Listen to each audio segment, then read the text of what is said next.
جو کفار مکہ حضور صلی اللہ علیہ وسلم کی دشمنی اور ایذا رسانی میں بہت زیادہ سرگرم تھے، ان میں سے چند شریروں کے نام یہ ہیں: ابو لہب، ابو جہل، اسود بن عبد یغوث، حارث بن قیس بن عدی، ولید بن مغیرہ، امیہ بن خلف، ابی بن خلف، ابو قیس بن فاقہ، عاص بن وائل، نضر بن حارث، منبہ بن الحجاج،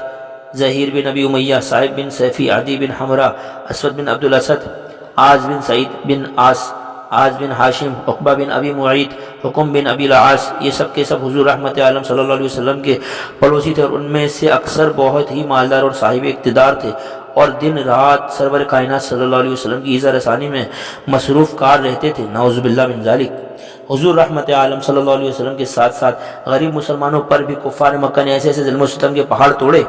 کہ مکے کی زمین بلبلا اٹھی۔ یہ آسان تھا کہ کفار مکہ ان مسلمانوں کو دم و زدن میں قتل کر ڈالتے، مگر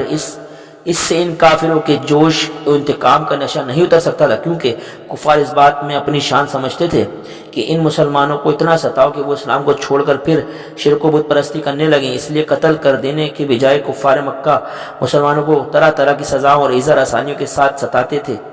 مگر خدا کی قسم شراب توحید کے ان مستوں نے